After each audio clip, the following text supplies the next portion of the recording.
ഇവളുടെ സേവകനായി അധപ്പതിച്ചതിന് പലവട്ടം ഡിപ്പാർട്ട്മെന്റിൽ നിന്നും ശാസന കിട്ടിയ സാറിന് എന്നേക്കുമായി യൂണിഫോം അഴിച്ചു വെക്കാനുള്ള കാരണം ഇതാവും സാർ. ഇവളുടെ കൂടെ തെരുവിലിറങ്ങി തെണ്ടേണ്ടി വരും സാറിന്.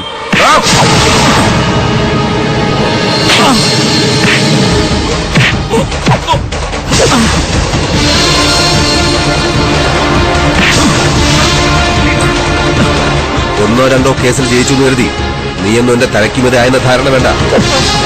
കൃഷ്ണമൂർത്തിക്ക് അറിയുന്ന നിയമവശങ്ങളിട്ട് നിന്നെയോ നിന്റെ കൂടെയുള്ളവരോ ഒന്ന് പൂട്ടിയ പിന്നെ ദൈവം ഇറങ്ങി വന്നാലും രക്ഷിക്കില്ല നിങ്ങളെ.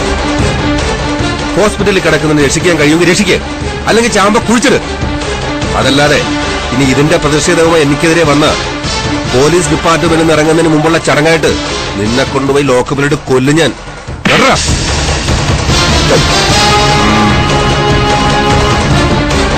ലോറി വാ.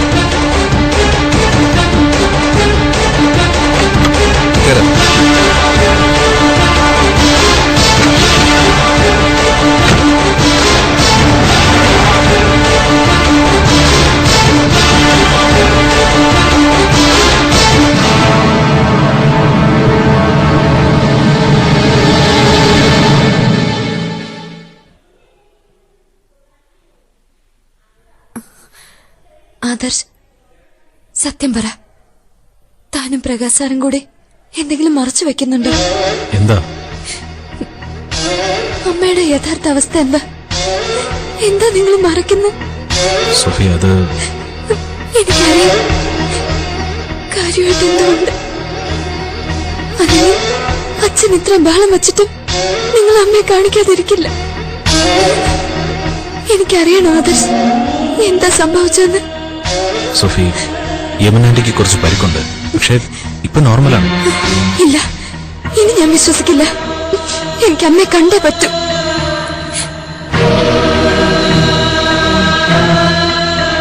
പ്രകാശ്, താൻ ഗ്ലോറിയെ കണ്ടോ?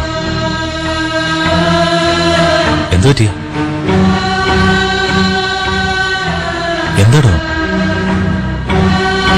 കണ്ടു. അവളുടെ കൂടെ ASP ഉണ്ടായിരുന്നു. അയാളും ഞാനുമായിട്ടൊന്ന്.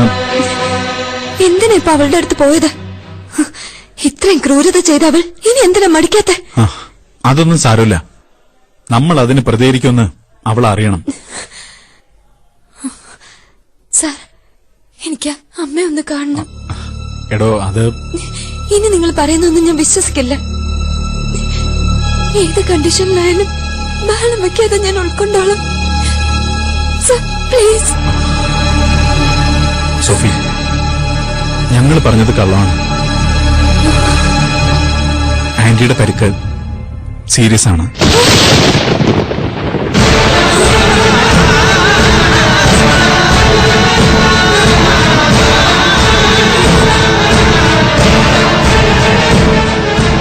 ഓപ്പറേഷൻ സക്സസ് ആണ്. ഇനി ആന്റി സാധാരണഗതിയിലേക്ക് മടങ്ങിക്കോളും.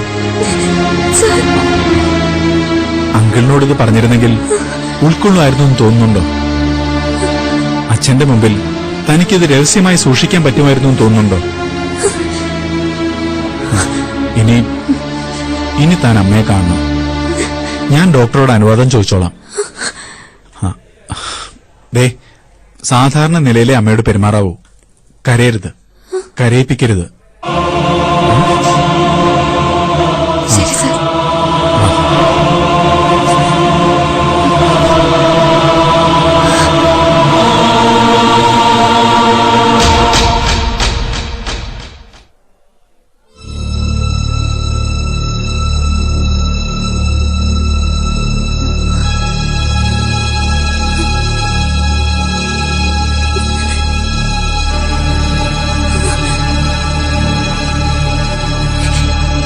Oh, man.